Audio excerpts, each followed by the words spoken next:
Thus saith the Lord, stand ye in the ways, and see, and ask for the old paths. Where is the good way, and walk therein, and ye shall find rest for your soul. You are now listening to the Old Paths Podcast, hosted by Brother Reggie Paige. Peace and blessings, everybody, and welcome to another episode of the Old Path Podcast. Sorry for the long hiatus. I just really been busy, and I know last podcast I did promise to be a little bit more consistent, but I got a lot going on, as well as I am preparing for a new series. I actually did finish my poetry book. I finished a lot of projects that I'm working on. But I am planning on to do more, and I do promise that. I believe that I do plan on doing some more poetry recitations for this channel, so I can keep more content up, as well as maybe some poetry analysis and storybook analysis. Stay tuned, because I am planning on doing a series of about George Moses Horton, excuse me for my words, but I am planning on doing a series about George Moses Horton. If you already haven't seen the poetry recitation called Heavenly Love by George Moses Horton, go ahead and check that out. But anyway, welcome back to the Old Path Podcast. And yes, Old Paths is short for OPP, and yes, I am down for OPP, if OPP stands for Old Paths Podcast. A very interesting speech of Booker T. Washington is titled The Value of System in Home Life. This speech attracted my eyes because this lesson is something that was always taught to me, but for my peers, not so much. Now, what does this chapter have to do with you? Well, I want you all to ask yourself if you ever have dealt with this. Have you ever been in a home where the stewards or owners of the home don't know where anything is at because the house is a hot mess? If you have, that is what this speech goes over. Booker T. Washington starts off this speech explaining how important owning a home is, but also talks about how to bring about owning about the greatest amount of happiness in a home. Now, the question how to bring about the greatest amount of happiness in these homes is one that should concern every student here. I say this because I want you to realize that each one of you is to go out from here to exert an influence. You are to exercise this influence in the communities where you go, and if you fail to exercise it for the good of other individuals, you have failed to accomplish the purpose for which this institution exists in the first place. You want to exert your influences in those directions that will bring about the best results. Among these, it is important that the people have presented to them the highest form of home life. So he starts off with the highest form of home life will bring about the greatest amount of happiness.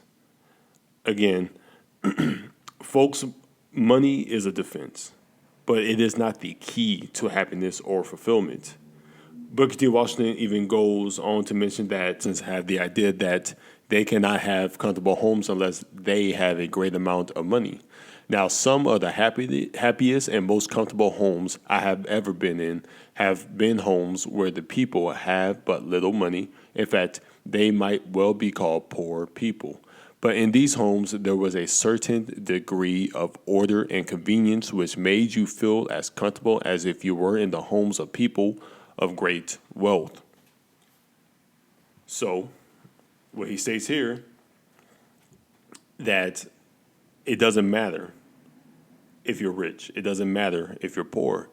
If you have an orderly home, a home that is in order, that is convenient, everything has a home, you will bring about a sense of peace and happiness in your home. Now, according to Booker T. Washington, there must be promptness in connection with everything in the home life. The first example he gives is in the matters of meals. He states this: It is impossible for a home to be properly conducted unless there is a certain time for each meal, and promptness must be insisted on. For myself, I remember growing up when I used to live with my great grandmother, and almost every day, minus the weekly parties that my family threw on Fridays and Saturdays, would eat dinner at the same time together as a family, probably around 4 or 5 o'clock. It was the same way when I moved in with my stepdad and mother when they got married. For the dawn of their marriage, we used to eat around 5 or 6 o'clock as a family. What that did was simply create a home that was decent and in order. However, and sadly, when my parents' marriage was falling apart, you could have easily traced it when I was in high school. Simply this: we stopped having family dinners together at a decent time. Most of the time, my parents and myself would just eat dinner very late, almost around 9 o'clock, and we would eat in separate rooms. And you could feel the intensity and chaos just by how and when we actually had meal times in the home. Booker T. Washington states this: in some homes, the breakfast may be eaten at 6 o'clock in the morning, at 8 or the next morning, and perhaps at 9 the morning after that. Dinner may be served at 12, 1, or 2 o'clock, and supper may be eaten at 5, 6, or 7. And even then, one half of the member of the families be absent when the meal is served. There is useless waste of time and energy in this, and an unnecessary amount of worry. It saves time, and it saves a great amount of worry to have it understood that there is to be a certain time for each meal, and that all the members of the family are to be present at that time. In this way, the family will get rid of a great deal of annoyance, and precious time will be saved to be used in reading or in some other useful occupation. So again, no matter if you live in a rich home or if you live in the projects or trailer parks, it is not a class thing to have a designated meal time, whether living alone or with your house together. Next, he talks about keeping items in your home in a certain place. I believe it was my mom who told me everything needs a home. Put everything in their proper place. Put the silverware in the silverware drawer, and the forks should not go where the spoons are at. Bowls go on one shelf, and the fine china goes in the china cabinet, right? I know for myself, it is a burden and waste of time and mental energy when you can't find things where they should belong. Have you ever looked for tissue boxes and find it in the most random place in your house? If you ever had children, or when you were a child, did you or they not throw the toys underneath the bed instead of in the toy chest, a designated place to put the toys? It is the same thing for us adults. Everything in the house should have a home or a place it should be at. I know when I used to be a general manager in a restaurant, I mean, if you just threw everything everywhere, for one, the health department is going to probably mark you down for that. But secondly, it causes so much chaos. Imagine you working in a pizza parlor. I mean, I worked in a restaurant. I was a general manager at a restaurant. And when things were not where it belonged, it caused a lot of time to be wasted, especially if it was a rush that night. It caused more stress than benefits. When the Alfredo sauce or the marinara sauce is in the freezer instead of the fridge, I mean, it just causes so much stress, unnecessary stress too. Versus, okay, this is where the lettuce is over here with the other produce. Excuse me, the lettuce is with the other produce. The meats is with the meats. You see that everything is in its proper place. The forks, the utensils, it's in its proper places. Is in its proper place.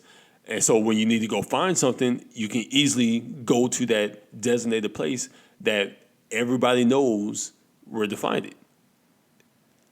It saves so much time. I mean, you think it doesn't save that much time just by throwing things where it's at. But again, if time is a matter, I mean, there's that small the small thing of just finding a home for everything, putting things where it belongs, it saves you 5 to 10 minutes off top. Literally 5 to 10 minutes. Again, I know some people, they're looking for tissue boxes in their homes, and literally they will spend 5 to 10 minutes trying to find tissue. I know if somebody was looking for a steak knife so they can cut their steak, and it's not in the silverware drawer, it's in some other random drawer, what happens? You're spending 5 to 10 minutes of dinner, and your dinner is getting cold, right? You're looking for a cup, a simple cup, and all of a sudden you can't find that cup because the cups are not in the cup cabinet.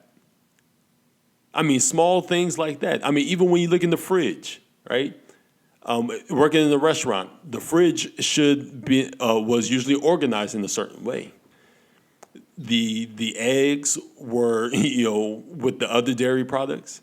The raw foods was with the other raw products, and it was also organized in a certain way where everything is just not cluttered. Again, when things are cluttered, usually your mind starts to get cluttered, and you start to get overwhelmed and unsound. And hey, if you're a Christian person, God did not give you a mind to be unsound, a mind of fear, but of a sound mind, right?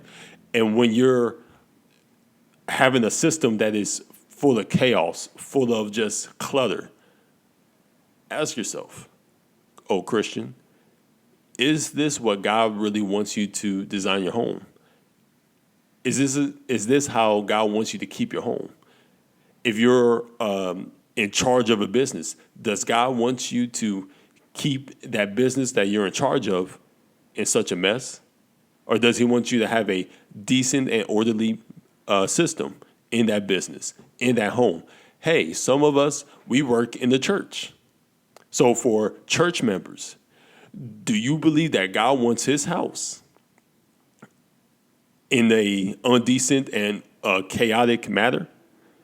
So doesn't that mean that us as church members who are stewards in the house of God, shouldn't that mean we should also have a set system where everything is where everything is decent and in order? Again, everything in your life should be decent and in order. We should have a system in the home life. But again, I know I'm kind of going all over the place, but something so simple like this. The way you act in public is usually how you act in private. If we're keeping the house of God, or you go to somebody else's houses, which I know for me growing up, my homeboys, homegirls used to come to my house and leave it a hot mess. They would leave their food and not throw it away in the trash. They would kick off their shoes, even though I told them to put the shoes under the bed. I mean, they did not have any respect for the system that was in place. But then when I went to their house, usually their house was out of order. Their house was chaotic and indecent, right? And again, it says a lot, right? But again, when you keep your home in order, not simply just make up your bed. It's not just that simple. Have a home for everything. Again, the hot sauce should go with the other, condiments, right? And I'm only saying that because I'm looking at hot sauce right now. But the hot sauce should go with the other condiments. Why? Because it creates a sense of order. And so when someone comes to your house, well, when they ask you where's the drinks, you can just simply say is in the fridge on the third shelf to the left. You already know where it's at. I'd rather do that versus let me go show you, because I don't even know where it's at either. But let me stop talking and let's go to what Booker T. Washington states. He states this: then, as to the matters of system, no matter how cheap your homes are, no matter how poverty-stricken you may be in regards to money, it is possible for each home to have its affairs properly systemized. I wonder how many housekeepers go into their homes on the darkest night there is and put their hands on the box of matches without difficulty. That is one way to test a good housekeeper. And you see that? A test of a good housekeeper is they are able to find things where they belong without difficulty. If she cannot do this, he goes on, then there is a waste of time. It saves time and it saves worry too. If you have a certain place in which the matches are to be kept, and if you teach all the members of the family that the matches are always to be kept in that place, oftentimes you find the matchbox on the table or in the shelf in the corner of the room or perhaps on the floor. Sometimes here, sometimes there. In many homes, 5 or 10 minutes are wasted every day just on account of the negligence of the housekeeper or the wife in this little matter. Again, see, and he just kind of reiterating the point I was making a little while earlier. If everything is just all over the place, you throw something here, sometimes it's over there. The tissue is in the bathroom one day, the tissue is behind the bed one day. The hot sauce is in so-and-so's room, the hot sauce is in the fridge, the hot sauce is in the cabinet. I mean, when everything is just everywhere, I mean, you start to waste time and energy. He goes on for here.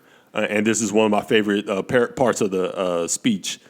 Then as to the matter of a dishcloth, you should have a place for your dishcloth and put it there every day.